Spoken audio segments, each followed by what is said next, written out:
So I'm not going to delay it any longer. So as you all know, the topic for today is launching a startup from scratch. And we have two young entrepreneurs here today that can let us know exactly what their journey was. So Alexis is many things, but across all of that, he is a designer, podcaster, career coach, community builder, and is currently the co-founder and chief design officer of Swarm, which helps connect founders to talented freelancers. So he's been involved in building a ton of things. We can ask him about all of these, including the Roots podcast, UX Society, which I think, Coach Stella, you're also very familiar with, and the UX Plus conference as well. And in the past, he was a senior product designer for a Filipino Y-Combinator startup, Kalibrr, and Dashlabs.ai as well. And you can often spot him playing badminton or DoTA 2. Great. Welcome, Alexis, to our guest panel for today. And of course, joining Alexis is Monica, who is the CEO and founder of B.zaar Collective, a company focused on bringing Southeast Asian products to the world. So she loves traveling in the Philippines, which is probably obvious from her check-in. She's at the province right now going to the beach, which I'm very jealous of. And building teams and turning ideas into reality are part of her passions as well. And because of her love for product discovery and storytelling, both of these factors can actually be found in her companies. So B.zaar Collective is specifically for fashion and home, and another company that she founded called Cafe Sito for coffee and chocolate. So definitely no lack of experience here running businesses from the ground up. So welcome again to both of you. I'm going to actually quickly start by just allowing both of you to share a little bit more about your company. So like, what's the 30-second pitch, I guess? And for you, Monica, you can choose one, which one of the two you wanna pitch. So let's see. Alexis, do you want to go first? Y-Combinator training, perhaps? I haven't done a 30-second pitch for Swarm, but it's specifically what you shared earlier. But yeah, thanks for having me. So Swarm is a marketplace of founders and freelancers. So it's a community-driven marketplace where we connect founders and talented freelancers, right? So that's basically it. The way it is now is it's like Upwork plus Quora combined in one platform. And right now you can kind of interact with a lot of talented designers, product managers, engineers who are into the independent, flexible life as well. So that's Swarm for now. Thanks, Alexis. Monica? Yeah, so B.zaar Collective, I'll choose that one, is a multi-vendor end-to-end platform. We curated for high-end Southeast Asian products. So we actually started with local products, but we decided that because there were other companies that were solving that problem, we wanted to think bigger. So we actually wanted to work with different Southeast Asian brands to bring them to the West, because we noticed that so many of these brands were either being copied, sold to Bergdorf's, Pottery Barn, if you saw the Bilao, and they were keeping all the profit instead of going to the designers themselves, where they could actually help the communities directly. And so it's kind of like Etsy meets Net-a-Porter, or Net-a-Porter. And so that's kind of the platform. It came from a love of all these beautiful local products popping up and not being able to choose one. So I wanted to help them all. So that's B.zaar Collective. Love that. Oh, absolutely love that. I also love how both of you used like other startups and like the hybridization of those startups to kind of explain a little bit. So that's perfect. So I'm gonna bring you back to the very, very beginning actually. So very curious, just what exactly was the spark or inspiration for the idea for your startup? So was it something that you had been, sitting on for a while, that you had been like iterating on, or was it really something that like popped out of nowhere one day and then became the inspiration for what you're currently doing? Alexis, how about you? I'll actually show you the Figma file of how we started, because it wasn't Swarm at the beginning. It was called Guildry. So can you see my screen? Yes, we can see it. So back then, before it was Swarm, you had a lot of concepts, and one of like the first thing was that we wanted to create a startup with the concept of a guild. So back in the old times, people could join a guild and then they could level up their career there, and then everything um was taken care of once you join a guild, right? Like you're, it's sort of like this, like Kada career is kind of a modern guild, right? um but then what we wanted was that for any person who came from anywhere to start getting, the digital work and also build their career independently through one platform, and that was Guildry. um so I'll show you like some concept test MVP. So like also the name changed a bit, so it was Guildly, etc., etc. So we wanted to create this community where your healthcare was taken care of. You can take different kinds of digital work. You had a community of people you can interact with to level up yourself. But at some point, we realized that it was too hard. So we were like, "Oh my god, what are we doing?" um, and we between a discussion among discussion uh of us co-founders. So it was me, my partner Dexter, who was also from Kalibrr, and Aaron, who was also from Kalibrr, and Manny Ayala.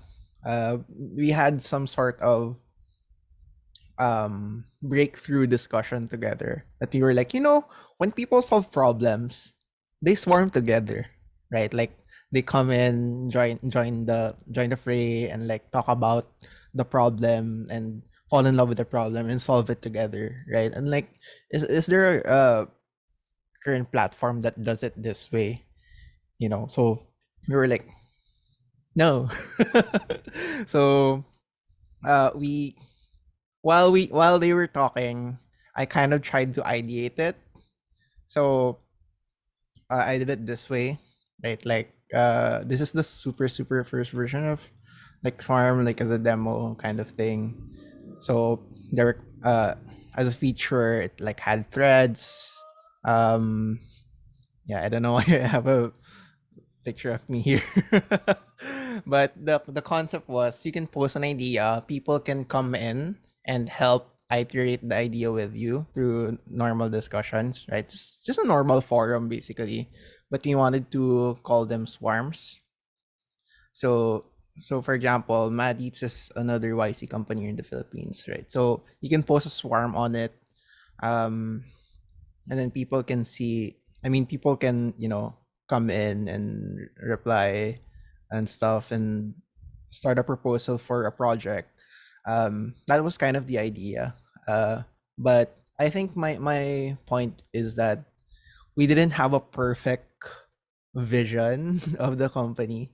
We were like grasping at straws and like kind of iterating every step of the way until we got to where we are now. But yeah, I don't want to spill too much. Is that Yeah, what you no, wanted? that's great, Alexis. I think, yeah, definitely. Coach Stella was also mentioning in the chat that that motif of trial and error is very clear in how you all built up to the idea that you eventually pursued, which is great. Monica, was it the same for you with B.zaar Collective, or was it a different pathway for the idea to come out? Oh, Monica, you're muted. There. Okay. So the idea actually came to me early 2016, when I was working in New York at the time. And I was just looking at all these clothes and marketplaces, like physical marketplaces. And I was like, if people could see half of what they make in Southeast Asia, like if only people could charge this much, if only we could bring the craft and the artistry, like this would be amazing. And so I wrote up a whole document. I was like, what would I need? I would need to learn tax laws. I would need to learn coding. I would need to learn e-commerce. So I wrote down all the things I needed. And I thought about it and I was like, oh, my job is so demanding right now. Like, I'm just not going to mind it. So I actually filed it away and I never looked at it again. And then in 2018, I met this person who was so in love with helping Filipino entrepreneurs. And I was like, oh my gosh, this is so cool. She's so inspiring. I really want to work with her, all these things. And she was like, oh yeah, I need someone who can kind of share the mission and speak up because I'm kind of introverted, but I know how to do all the e-commerce part of it. And I said, yeah, sure. And so we worked on it for a full 8 months. And it was not B.zaar Collective. So it was not the company. So I found out towards the end, not the end, but around 8 months later, she was actually doing a few things that were unethical. And so I actually had to step away.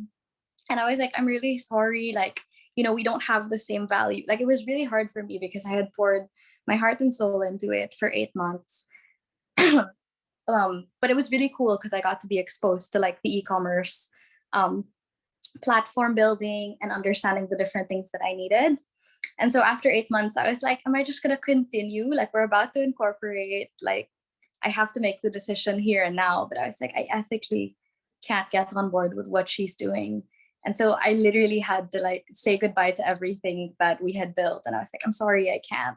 So I stepped away and I even asked her and I said, hey, you know that I really love promoting local products. Is it okay if I just apply for our competitor, one of the competitors, because there were so many at the time? And she was like, yeah, sure, no problem. I want you to find your path. Like, she was kind that way, but kind isn't always ethical. So I learned that the hard way. And so I was like, okay, thanks.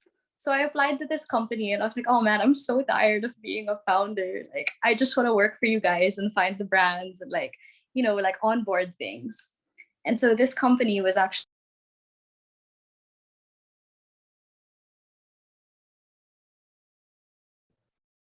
Sorry, Monica. I think you got yourself muted again. Yeah. Oh, yeah, sorry. So I said I would volunteer for physical bazaars. Oh, I lost my train of thought. Yeah. What was the last thing I said? Sorry, just making sure before I got muted. So you were saying like, oh, you wanted to stop being a founder for a while and just, source the products for another company. And then, yeah, what happened, I guess, during that decision or after that decision? Oh, right. So I was working for the company B.zaar, and they were like, okay, why don't you focus on the high-end products, since that's what you've been doing research on, that's what you've been exposed to, because that's what I was doing literally while building the entire company. I would volunteer for bazaars. I would be the salesperson. I would study the interactions. I would make friends with all the vendors. So I was so ready, right? I was like, I just want to like use all of this. It was actually really cool because the CEO was like, hey, I think you should just make it into a different department because B.zaar is kind of like more of a Shopee, and the products that you want are a little different. They're a bit more high end. So I was like, okay, I'll just make it into a different department. So I came up with the idea, oh, let's name it B.zaar. And he's like, ah. So he's like, make a pitch. We can like set up a new department for it. And I was like, okay, I'll do that. And then he was like, I don't think this should be a department. I think this should be a company. I'll back you. And I was like, no way. And I was like, but I'm so tired. I don't want to do it. Like, I was really hesitant at first. And I was like, yeah, okay. So it was really interesting because I knew who to call. So I called like the most fashionable person I knew, who at the time was working as the executive assistant of Kim Cam Jones. And then I also called my technical co-founder, who also left because the other girl was being unethical and she's former Traveloka. And I was like, I think we just got funding. Are you guys ready to do it this time? But right, because I was like, wow, like here I thought I was saying goodbye to a company and I was being forced to like choose my values. And then it came back. And then only after a year that we built it, I found that Google Doc that I had saved away. I was trying to clean my docs. I was like, what's this? And I opened it and it was literally the exact plan of everything we were doing. And I was like, no way, I filled in all the blanks. So it was just something that kept coming back to me because it's really something that I love. Yeah, so that's the start. That's amazing. Yeah, I guess it's just proof that if there's something that keeps recurring, I mean, it's meant to be, right? It's that whole let something go and set it free. If it comes back, it's meant to be. So I'm really glad that that happened. I think both of you already started to talk about this a little bit, but I'm really curious about, in those early days, you can have a great idea, but it might not actually have any oomph or any meat to it. So what were the signs that it was actually going to be something that was going to be valuable for your customers? Yeah, and how did you, I guess, start to do that early testing in those initial days? Alexis, how about on your end? I think on our end, we created an alpha version of the app first, and that's still running until now. And the way we're approaching it is through an experimental mindset. So every design, every feature that we create is a bet. Like every bet has a hypothesis behind it, right? And so we have a series of bets. So okay, we think this is gonna work, and this is why, or like we think this should be the feature because XYZ. And I wouldn't say that we are completely successful already, but we've made some progress. So an example of the successful things that happen is that we realized people have fun contributing to like swarms, and people love helping each other out, stuff like that. And like we also approached building the small to mid-sized features through that lens. So it's almost always customer focused. Like we're not gonna build something just because I want it. Like it really has to come from people and what they need, and it has to be something that will solve their pain points. So I'll show you how we did it by actually showing you Swarm again. I'll show you my screen. Give me a sec. Okay, can you see this? Okay, so this is Swarm, and earlier I told you guys that it's a platform to connect founders and freelancers, right? So we're still building that project component, but we're kind of successful with the Swarm you know interaction. So earlier I told you that we built this forum style platform for now, and one of my interns I think is in this call. So here's an example. Like you can post like something like this: what's a project you've always wanted to build slash design slash do? So I click on that, and people like start coming in and contributing um to this forum style thing. So this swarm basically, and it didn't look like this in the beginning, like I swear. Like this upvote thing that didn't exist.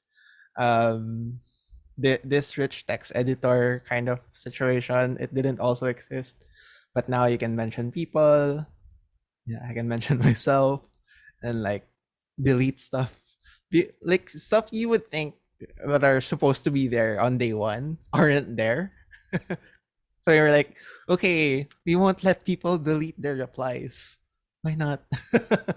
Because no. um, so the way we gathered feedback is through the platform itself as well. So we created our own swarm for all of our feedback. So people can get used to the interactions on the platform. So here's an example. There, Nate is complaining about the email notifications. So when when people start contributing in this way, um, we put the list of stuff we need to build in a backlog, and kind of decide if it fits our strategy. Yeah, people want bookmarks and stuff. So here's something that we actually implemented. So one of the people said that the navigation was too small. Why was the type set to 12 pixels? And it's against the standard. So I was like, okay, I'll change it to 16. And that's why it's so big now. Yeah, and this is how we're building the startup so far. And through this method, I think we've gotten some funding, like around 400, $500,000 of pre-seed fund. So I think we're successful so far. And this is the approach that we're using for all of the other important epics that we're gonna build on the platform. And though in general, I don't think it always works for all kinds of teams. So I think I feel very lucky that the people on the founding team wants to do it in this kind of experiment driven way, because most of the time founders are in love with their solutions, right? Like, oh my god, I want to do this, and they're gonna do it no matter what. I think the difference with our team is we fall in love with the problem, and we do our user research, we do our customer interviews, and we check our analytics regularly to make sure that what we're building is what our customers need, and we go from there. Amazing. That really good example of keeping users at the center of everything that you do. Thanks for sharing that, Alexis. Monica, what about for B.zaar Collective? I assume you also have some rhythm of iteration and really talking to your customers. So would love to hear how you guys do it. Yeah. So, I mean, pre-pandemic, it was really on the ground. So we would really meet our designers where they were. One of the things we decided early on was that we were solving designer problems. I guess because it's a B2B, B2C. And in a B2C sense, it's really more about product discovery. But on a B2B level, it's really more about the ease of using the platform. Sorry, I don't have screen share right now. I'm using my phone. I wish I prepared a screen share of our platform, but I can't right now. So the ease of using our platform and really discovering what their problems are. And so the initial two problems that we discovered were that a lot of the designers were actually unwilling to work with tech. So you had designers as old as 80 years old, designers as young as 40 years old.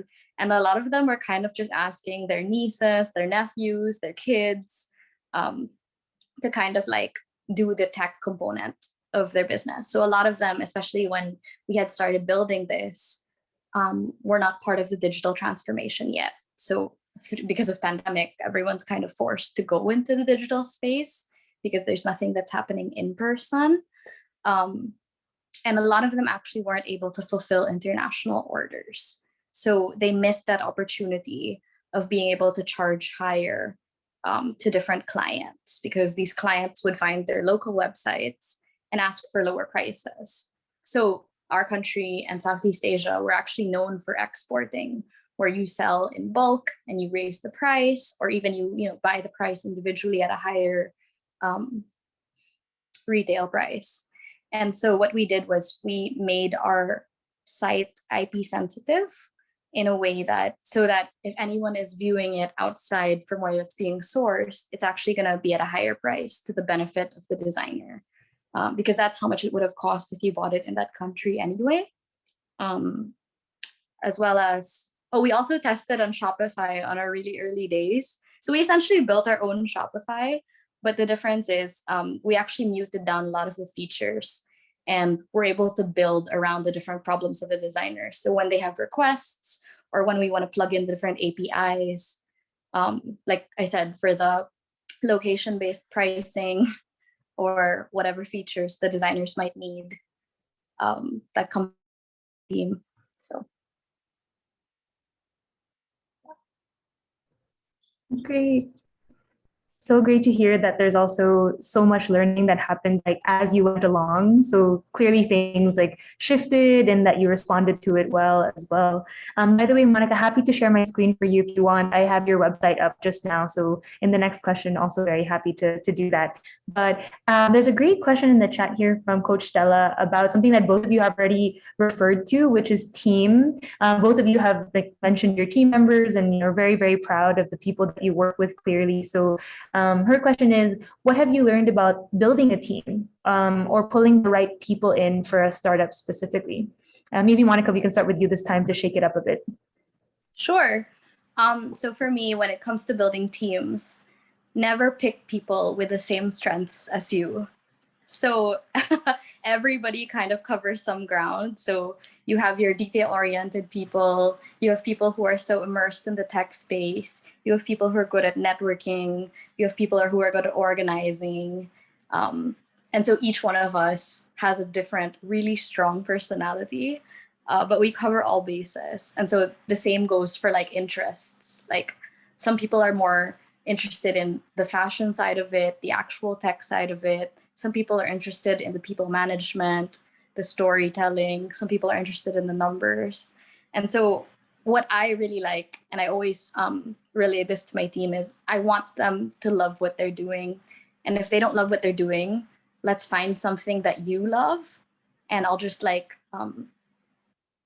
reassign that task to somebody who actually enjoys it.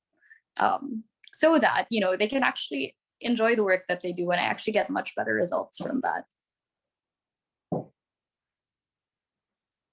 Totally. The natural motivation is to love that specific task. So very, very agreed with you there.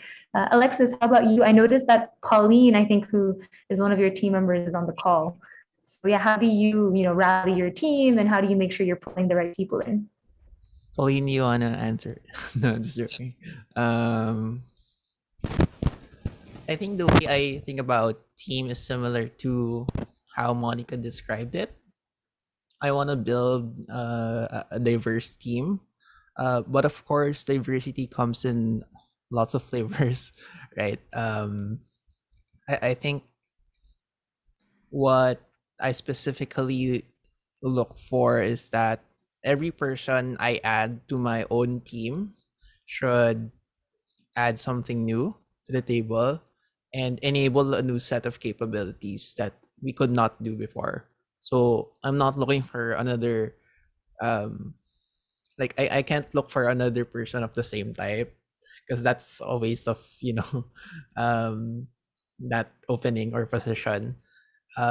Because when you pull in people with different strengths across different skill sets, usually the outcome is really really good. Like you're able to produce things you've never produced before. And another thing I look at is as kind of a career coach kind of thing is where do they want to go? So is it a good fit in terms of their long-term career plans, right?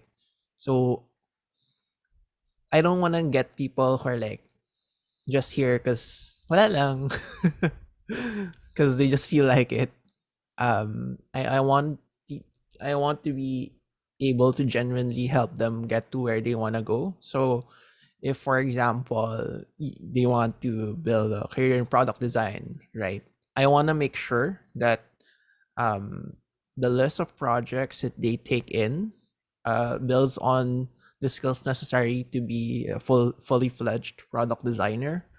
And another thing about the team is that I want to make sure that they're kind of stretched, but not too much, right? Like not like overworked or whatever, but make sure that they're doing something that they've never done before.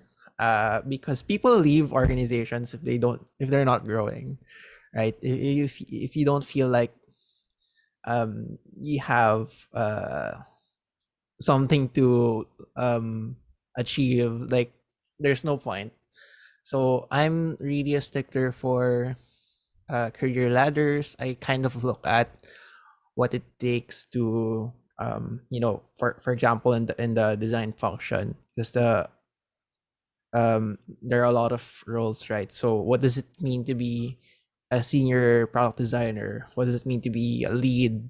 What does it mean to be a staff level or a principal designer level? Or if you're taking on management, what are the things that you need to do? So I what I find helpful is viewing existing career ladders from other design organizations and taking a look where we can apply things.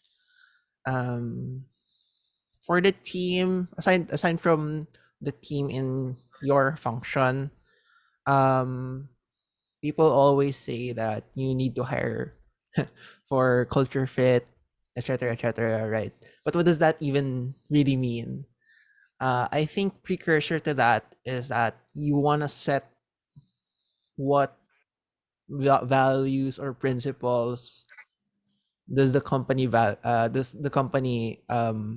respect or appreciate, right, out of individuals, because that's the best way to attract those kinds of people, right? So if we say that we love a high level of craft, right, and we show that through our projects and our actions and whatever we do, then we'll attract those kinds of people. That's what I've learned. And what else? I think in general, when it comes to people, a lot of things matter. Specifically, making feel that they're safe, making them feel that they belong, and making them feel like they could be vulnerable with your team or the company. Kasi if hindi, the chances are they're not gonna come back, or if they feel unsafe, it's not gonna be a good outcome, in the end. So making sure that people always feel safe, that they are in a trusting environment, that they are enabled and supported. That I think that's what makes a strong team. Totally agree. I love hearing both of you talk about this because it's clear that you're very thoughtful about it and you really invested a lot in your people. And yeah, really actually reminds me of a lot of the topics we talked about 2 weeks ago with another roundtable on team management. A lot of pieces about challenging at the right level, motivating through work, making sure that there's a sense of belonging and vulnerability as well. So yeah, really, really great thoughts and great pieces of advice. Have another question here from Coach Chelsea on what advice would you actually give to a company starting from the ground up in terms of reaching the right customers or market? So I guess like how did you actually hone in on your user persona, and how did you actually build out exactly what that target audience was going to look like? Starting maybe with Alexis this time. Sure. I think uh, what makes it easy is that we're building for ourselves. So because we're kind of freelancers also, but before being able to say that, is that we became freelancers first before we did our company. So we immersed ourselves in the problem. The whole life cycle of being able to freelance like a project, right? Like how do you scope out or define the work with your client, or like how is payment done, or like how do you collaborate with your stakeholders, stuff like that. So immersing yourself in the entire actual journey of whatever persona it is, that's gonna help a lot, and that's gonna enable you to create the right things for them. I think the best companies, they usually are their own personas, right? Like I'm the persona here. I'm building for myself. It's kind of like that. So you want to look at it as if it's uh like on a macro scale, everything is becoming more remote. Everything is becoming, digital. And people are increasingly taking on more roles, more than their full-time job. And this is what we call, taking on fractional careers. Parang siyang like mini careers na parang, I'm gonna take this gig, blah, blah, blah, and gonna take this gig, gonna take this gig. That kind of, approach to building your career. And we saw it firsthand because we tried it. Like having an actual full-time job, then taking on side projects, or taking on actually, Monica, you said that your platform was part Etsy and part another thing. Like the the head of design of Etsy, the previous head of design is my client right now. Yeah. Amazing. So cool. So I kind of understand, like, okay, so this is how people want to do it, right? And I think it's just so important to know what the behavior is like, what the pain points are, and what are the jobs to be done. Like, what do they need to get done? If you have a good understanding of those things, you have a higher chance of succeeding and building the right thing. Okay. Great. I guess- Thanks, Alexis. Monica, how about you? Yeah. How did you build out your target audience? Yeah, so I have three answers.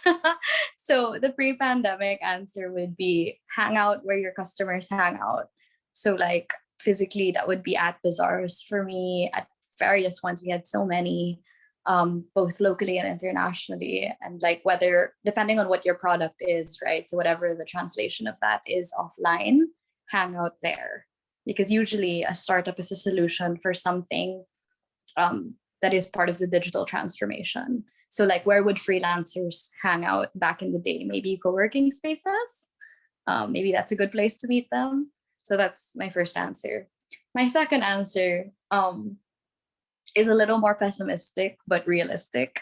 And this is more of the pandemic answer. And it's spend money to test on ads because that's how you're going to find the lookalike audiences. Like that's the reality of it, is that that's how you get funding, is because the way you find customers now is through Instagram, Facebook ads, SEO. And they're the ones who really know, based on, the behaviors of these customers, how they're going to interact with your ads, especially for a retail company like mine. And the third one is get creative. If you don't have the funding to spend on Facebook ads, maybe you can join Facebook groups. Maybe you can join, like, speak to bloggers because they have their own communities. You can talk to different designers and see like what communities and what clients. Like I've been speaking to different designers and they do have loyal clients who just come back to them. And so finding them through there, like, oh, okay, this is usually the age group that likes to spend this much and they like to use it for this particular event, and so on and so forth. So my third answer is get creative. Great answers, Monica. Thank you. As someone who has joined probably like 50 Facebook groups in the last few months, like I totally agree that people really use it as a tambayan. Before we get to Coach Joshua's question, because you brought it up, funding, huge question for early stage startups who, you could bootstrap, I guess, but at the end of the day, that will still keep you restricted. So Monica, you were lucky. You had a blesser that came out the gate and said that they were going to fund you, which is awesome. Would love to hear more about, how that developed, and then now what you're doing as you think about financial sustainability. And then for you, Alexis, like it sounds like you're VC backed. Would love to understand also, what was the thought process there around, starting your VC rounds, and yeah, do you kind of imagine that there were any other ways for you to kind of fundraise and kickstart the financial side of the business? Yeah, Monica, maybe you first, since you were lucky to have a blesser at the beginning. Yeah, well, actually, he wasn't a blesser. In the beginning, he just made daya on me. And he's like, hey, here's the deal. I'll invest in. So it kept changing. It's very interesting how people are, right? Like, I think one of the biggest lessons I learned from building a startup is don't trust people. They don't mean what they say. I I mean that really well, but like I trust too many people. Like I'm like, really, you want to? And then like later on, I'm like, yeah, my biggest downfall as a CEO is I believe everybody. So my whole team is super like, don't believe them. So I'm super grateful for my team for not believing people. But so this particular CEO, so guys, be careful. Read the fine print, please. Get lawyers. First thing you need to do is get a lawyer the whole way through. That's what you put your savings in, a lawyer. Okay. So before I go to that, so he's like, okay, I'll invest in you, but here's the catch. You need to find one more investor because I don't want to be the only person backing you. So I said, fine, that's fair. And so what I did was actually previously, maybe a few months before that, I was at a random networking event and this person just came up to me, and it wasn't a startup networking event. It was like a party. Fine. It wasn't even a networking event. It was a party. And my advice for parties is, guys, talk to the adults. Don't hang out with people your age. Talk to the adults. That has really gotten me places. And so like the adults, right? So this 40-year-old guy talking to everybody, fine. So I met him and he's like, what do you do? And I was like, oh, I have a startup. And he's like, what do you mean you have a startup? I look like I'm 11. So he's like, what do you mean you have a startup? I'm like, I have a startup. And he's like, oh, what kind of a startup? So of course I tell him what it is, right? And he's like, oh, I actually fund early stage startups. And I was like, oh, cool. And then he was like, oh, do you need money? And I was like, no, because this was super early, right? Because I was like, we don't know what we're doing. We're still building the concept. So I was like, no, actually, we're good. Maybe later. Can I call you later? And he's like, yeah, sure. Call me later. So when this other guy changed his mind from funding me and he's like, I'll fund you with someone else. And I was like, okay, let's do this. I called him and he's like, well, I'm going to have to do due diligence. Like, I don't just invest in any startup, right? So I was like, okay. So we went through the whole process. He had to like question me. He had to go through I had to pitch. We had to go through the entire business proposal, the financials, all that stuff. And he's like, okay, because this guy made a bet on you and he's willing to bet on you, I'll bet on you as well because I believe in it. But like it's better when there are two people, right? So I was like, great. Thank you. So he was like, okay, but I think you need more advice. So I was like, okay, what does that mean? And he's like, you need to build a board. And I was like, a board? Okay, so I'm going to get their advice. He's like, yeah, we're just going to get people to like advise you when, times get hard or like when you need to make a decision. I want you to build a group of, adults who you can run to like give you like experienced advice. And so I had to think of who I looked up to in the tech world, right? Or in the like funding, like somebody who was people who were in business. And so going back to my advice of please hang out with the adults, I was doing an outreach for 1 Million Lights. And I was in charge of chaperoning, not the kids, but the adults. So I was just hanging out with them one day and we just talked about like their startups. And this is prior to needing a board. And so I was talking to them about their startups and my startups and, the state of the world and just, where everything was going. And I personally really like conversing with people who know more than me and who are older than me. And so I just formed a friendship with them. So that was super cool. So when the time came for people to say, when this other investor was like, hey, you should form a board. So I said, hey, what do you think of these two individuals who are around your age and one's kind of older? And he was like, oh, yeah, they're pretty good at what they do in tech, in finance, and whatever. You should get them on your board. So I invited them individually and I was like, hey, would you mind if I met with you about my startup? And I was like, yeah, sure. So I sat down with them. I showed them the entire pitch. And all I asked them was, will you be on my board? I wasn't asking for money. And they were like, yes, of course we'll be on your board. I was like, okay, great. Thank you.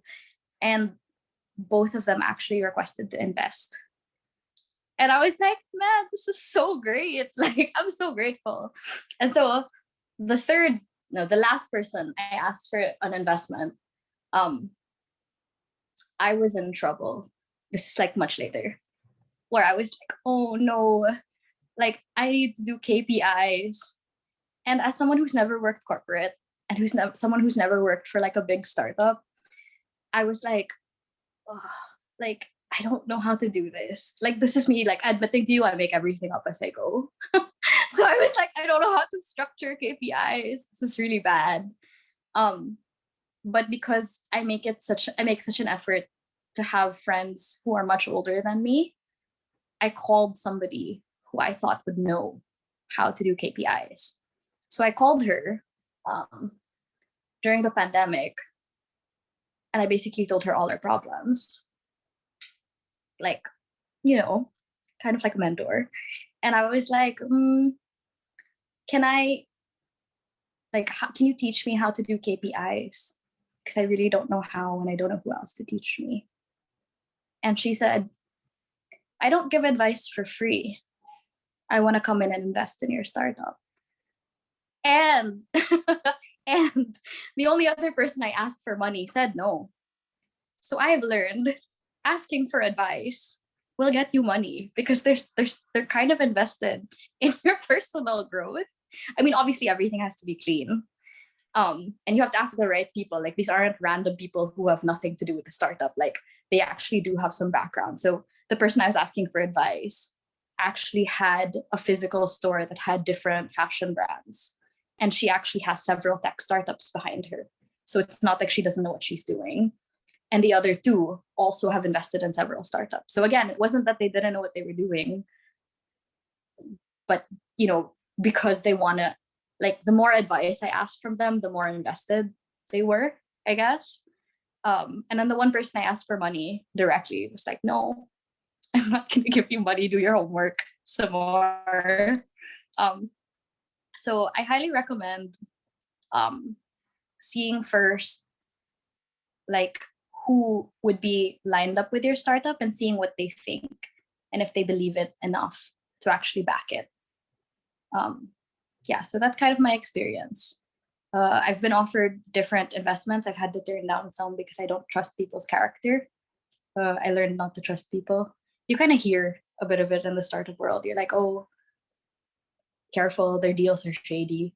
That's why I always have a lawyer. You'll hear about people who are like that, who will give you money, but they'll expect the world from you. They'll expect 50% of the company. So I guess do your homework. Yeah.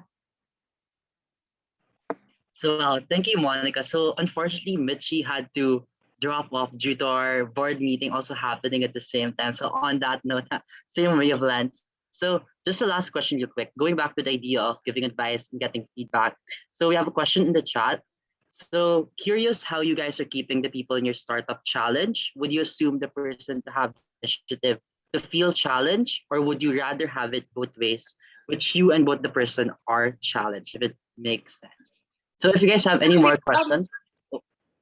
I really wanted to hear Alexis's answer for VC, because I think Mitchie asked the question on fundraising. And so he's like a step ahead of me. So I'm really excited to hear what he has to say. Sure. So I don't do the venture capital stuff on our team. So the way we did it was that all of the VC stuff was on Dexter's plate because he's the expert on that. He was part of Kalibrr, and I mean, he was a co-founder of Kalibrr, and he did the whole investing thing while he applied for Y-Combinator back then, and he's just kind of the expert there. So but then I've learned a few things, just from hearing Dexter talk about it and him giving us updates. I think the most important thing about finding investors is that you want to make sure that they can provide you some sort of value. Like you're not just getting them just for the money. Like they need to be able to provide you something else. Like what kind of expertise do they bring in to your startup? So an example of this is like for example, for us, we're super interested in the future of work, and there are very specific investment funds that are geared towards that. And there are individuals who only invest in things like that. If you get what I mean, right? So um so an example would be like we got someone who was part of like people who were like the founding fathers of the Philippine BPO industry. Like we have an investor like that. We have people who just gave us money, who like really just believed in us, like angel investments from people from Paymongo, stuff like that. And what else? I think we also rejected a few what do you call this, investors, just because they were a hassle to deal with. Like yeah, you had to do like reports and stuff. So you didn't want to do that. So like yeah, you can keep your money. And like if they ask for too much of the percentages, right, like that's not a good sign also. So you really need to do your homework. We've also tried out like Y-Combinator again, but I didn't think that we were ready yet. So like venture capital and raising funds happens in different phases, right? There's like your pre-seed, seed round, your series A, series B, series C, blah blah blah. You need to be very strategic with each round and prepare your actual company to be fit for that round.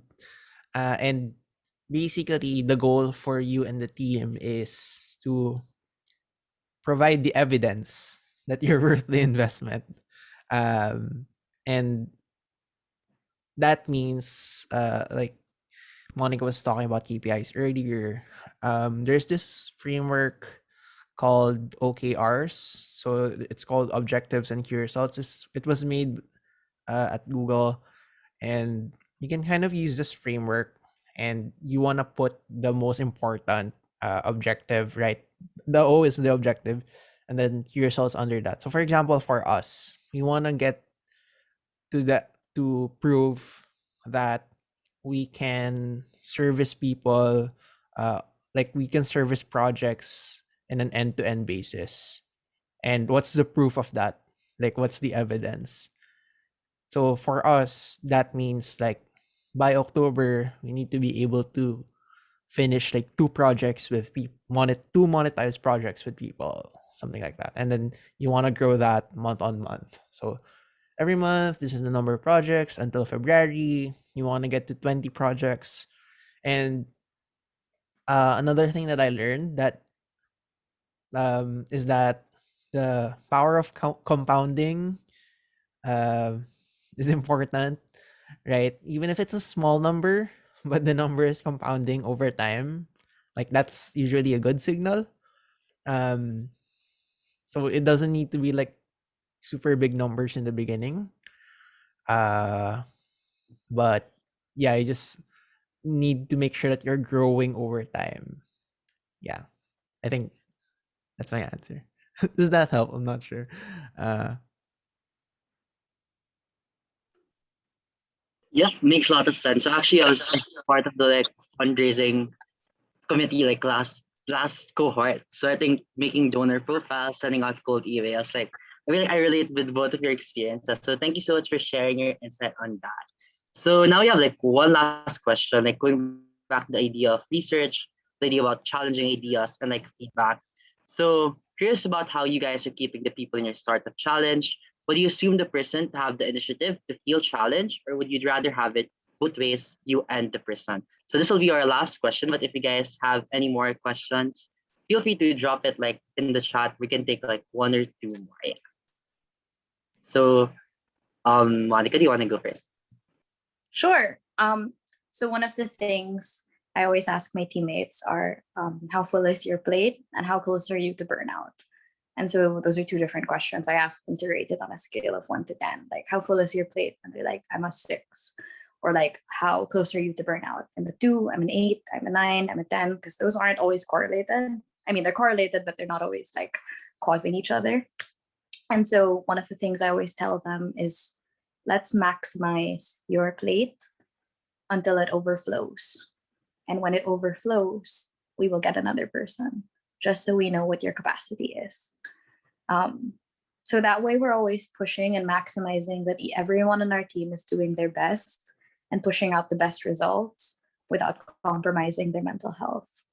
And so it's really always a back and forth dialogue, because I want to know where my teammates are at. Like, are you, like I said earlier, are you liking what you're doing, but are you performing to your best? So it's constantly a self-evaluation. I mean, I'm able to evaluate them as well, and I tell them pretty straight up.